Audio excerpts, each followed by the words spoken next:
प्यारे बच्चों, good morning. जैसा कि आप जानते हैं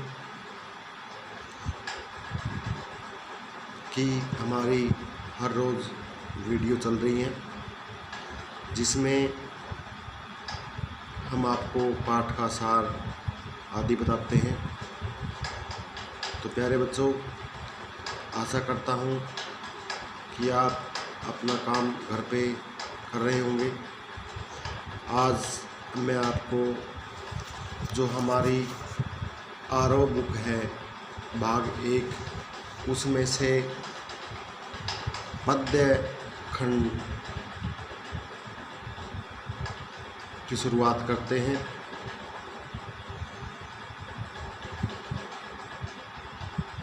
इस पद्य खंड में से पहली कविता है कबीर दास द्वारा रचित कविता है जिसका नाम है पद।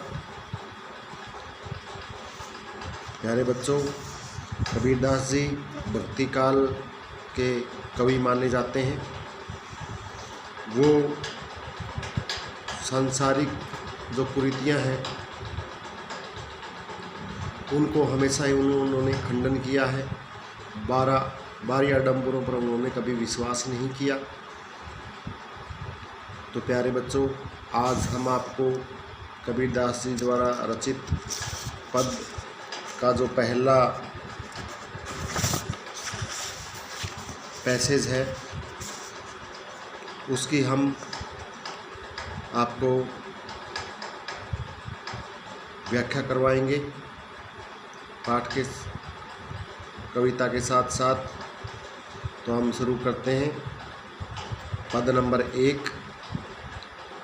हम तो एक एक करी जाना, दोई कहें तिन्हीं को दो जग, जिन नाहनी पहचाना। इसमें कबीरदास जी कहते हैं कि मैंने तो संसार के एक एक कण को जान लिया है, अर्थात हम तो उस एक परमात्मा को ही मानते हैं। जो लोग उस परम तत्व को आत्मा परमात्मा, जीव ब्रह्मा आदि दो अलग अलग अस्तित्व मानते हैं, वस्तुतः उन्होंने परमात्मा को नहीं पहचाना है।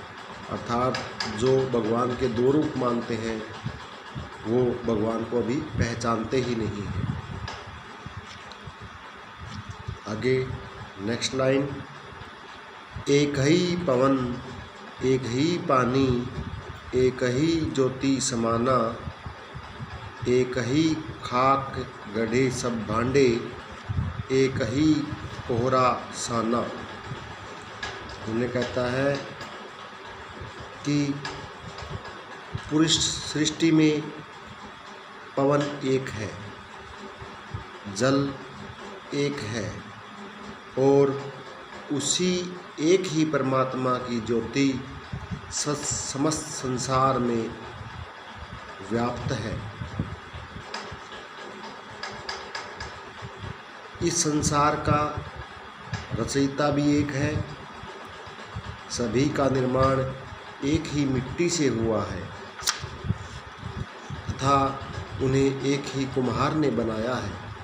अर्थात सभी मनुष्यों का निर्माण जल, नभ, अग्नि, मिट्टी और पवन, इन 5 तत्वों से हुआ है और उसका निर्माता भी एक ही है।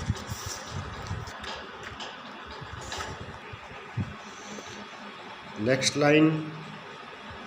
जैसे बाढ़ी काष्ठ ही काटे, आग्नि न काटे कोई, सब घटी अंतरी तू ही, व्यापक स्वरूप धरे सोई।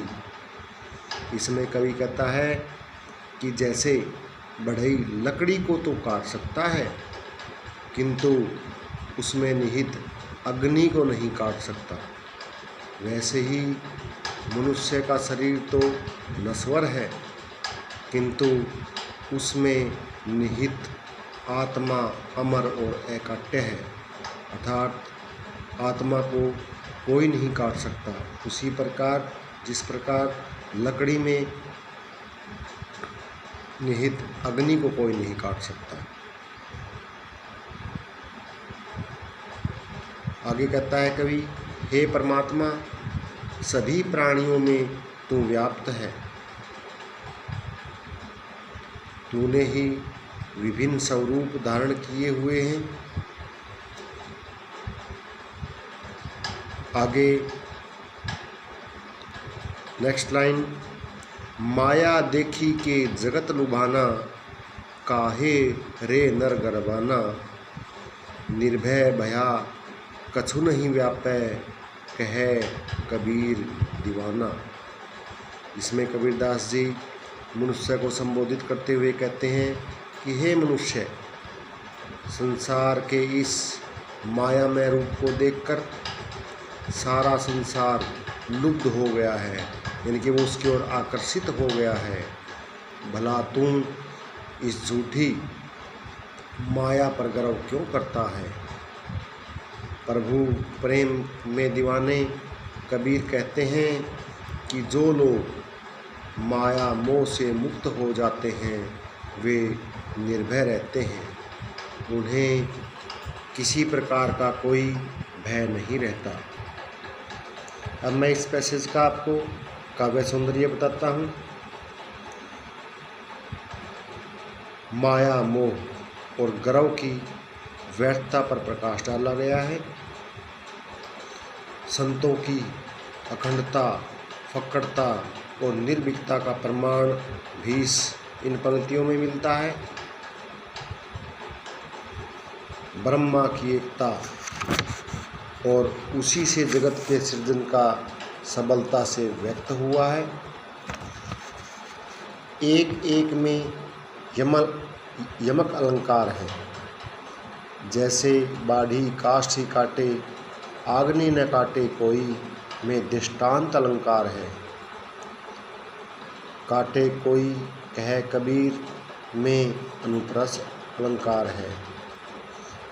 व्यात्मकता का गुण है, सदुपड़ी भाषा का प्रयोग किया गया है।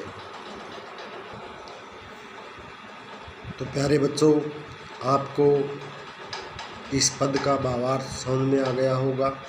आप इसको बार बार सुने, सुन करके दिए जाने वाले प्रश्न हैं उनको अपनी कॉपी में लिखें और उनको याद करें। धन्यवाद।